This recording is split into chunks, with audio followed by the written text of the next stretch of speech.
মাটির আদমকে প্রথম সৃষ্টি করিয়া ঘোষণা করিয়া দিলে শ্রেষ্ঠ বলিয়া, তাই নূরের ফেরেশতা করে আদমকে সেজদা, ও তাই নূরের ফেরেশতা করে আদমকে সেজদা। তুমি সবার চেয়ে দিলে মাটির মানুষকে সম্মান, আল্লাহু আল্লাহু তুমি জাল্লে জালালুহু, শেষ করা তো যায় না গে তোমার গুণগান। আল্লাহু আল্লাহু বলেন আলহামদুলিল্লাহ। তাহলে আদম বানানোর পরে আল্লাহ সর্বপ্রথম কি দিয়েছেন? জ্ঞান। আল্লাহ বলেছেন আল্লামাল ইনসানা মা লাম ইয়ালাম, মানুষ জানতো না এমন বিষয় মানুষকে জানিয়েছেন কে? জ্ঞানের কারণে মানুষের সম্মান বাড়ে। এজন্য আল্লাহ কোরআনে বলেছেন কুল হাল ইয়াস্তাবিল্লাযীনা ইয়ালামুনা ওয়াল্লাযীনা লা ইয়ালামুন, যারা জানে আর যারা জানে না উভয়ে কখনো সমান হতে পারে? টাকার চাইতে সম্পদের চাইতে জ্ঞানের দাম বেশি। টাকা পয়সা সম্পদ বিতরণে কমে যায়, কিন্তু জ্ঞান বিতরণে জ্ঞান কমে না, জ্ঞান বরং আরো বেড়ে যায়। সুবহানাল্লাহ। এই যে সূরা আলাকের প্রথম 5টি আয়াত, এই 5টি আয়াত সর্বপ্রথম নবীজির কাছে নাজিল করেছেন কে? এই 5টা আয়াতের যে সংক্ষিপ্ত তাফসীর আমরা শুনলাম, আসলে এখান থেকে কি শিখলাম? কয়েকটা শিক্ষা নিয়ে আমরা বাড়িতে যাই। প্রথমে আমরা যে জিনিসটা শিখলাম সেটা হলো এই কোরআন সর্বপ্রথম নাজিল হয়েছে ইকরা, পড়ো দিয়ে। তার মানে বোঝা গেল সর্বপ্রথম কোরআন শিখতে হবে, কোরআন শেখা ফরজ করেছেন কে?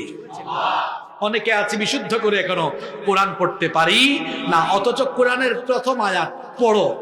প্রথমে বলা হয় না কোরআন মানো, কোরআন মানতে হবে, কিন্তু মানতে গেলে জানতে হয়, জানতে গেলে পড়তে হয়। আজকের আলোচনা থেকে প্রথম শিক্ষা পেলাম আল্লাহ তাআলা সর্বপ্রথম ওহী নাজিল করে কোরআন পড়তে বলেছেন, কোরআন শিক্ষাকে আল্লাহ ফরজ করেছেন।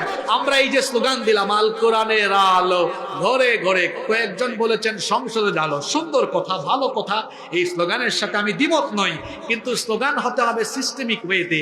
যদি 91% মুসলমানের মধ্যে 85% এখনো শুদ্ধ করে কোরআন পড়তে আর বুঝতে না পারে, এই আবেগী বাঙালি জাতকে দিয়ে আপনি সংসদে কোরআনের আলো জ্বালাইতে পারবেন না। বরং আপনাকে সিস্টেমিক ওয়েতে এসে এখন স্লোগান তুলতে হবে আল কোরআনের আলো প্রত্যেকটি মানুষের হৃদয়ে হৃদয়ে আগে জ্বালো। আমার কথা বেজার হয়ে গেছেন আপনারা না? হ্যাঁ, সিস্টেম তো বুঝতে হবে আপনাকে। কোরআন বুঝে না, কোরআন জানে না, এইরকম লোকদেরকে দিয়া শুধু স্লোগান দেওয়াইতে পারবেন, কিন্তু কাজের কোনো কাজ করাইতে পারবেন। কিন্তু যে ব্যক্তি কোরআন জানে তাকে দিয়ে কাজের কাজ করাতে পারবেন।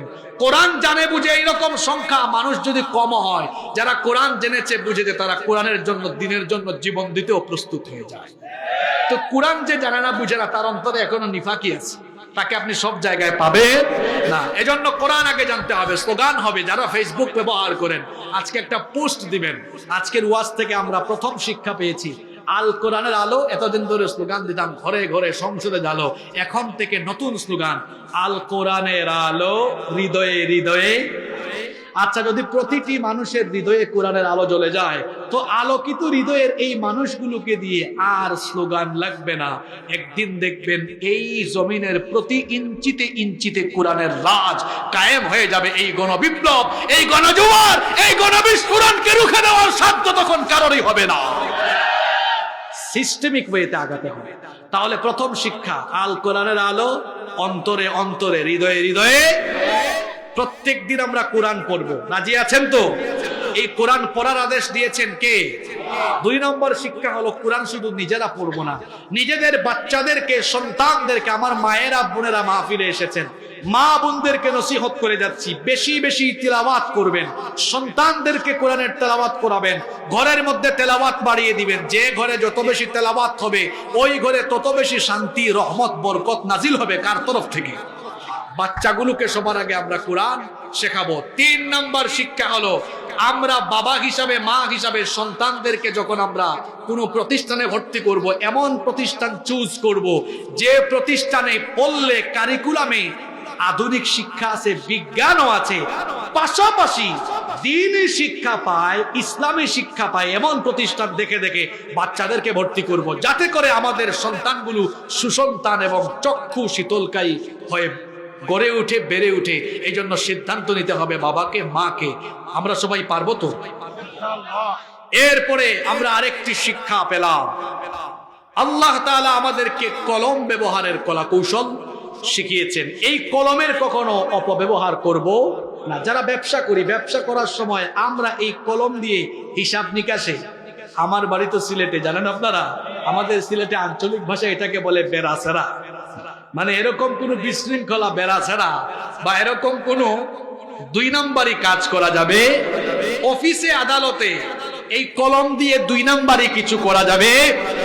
শোনেন, তলোয়ারের চাইতে কলম শক্তিশালী। তলোয়ার দিয়ে গোটা বাংলাদেশকে কন্ট্রোল করা যাবে না, কিন্তু কলম দিয়ে গোটা দেশকে, বিশ্বকে কন্ট্রোল করা যাবে। এই কলমের অপব্যবহার বন্ধ হয়ে গেলে লুটপাট বন্ধ হয়ে যাবে, চুরি বন্ধ হয়ে যাবে, ডাকাতি বন্ধ হয়ে যাবে। যখন কাজ কাম করে হিসাবের সময় কলম দিয়ে তো 2 নম্বরই করে উপরে হিসাব দেয়, ঠিক কিনা বলেন? এই কলমের সঠিক ব্যবহার যদি সমাজের প্রতিটি সেক্টরে আরম্ভ হয়ে যায়, সমাজ রাষ্ট্রের সব জায়গায় ভারসাম্য, শৃঙ্খলা, শান্তি, সমৃদ্ধি ফিরে আসবে ইনশাআল্লাহ।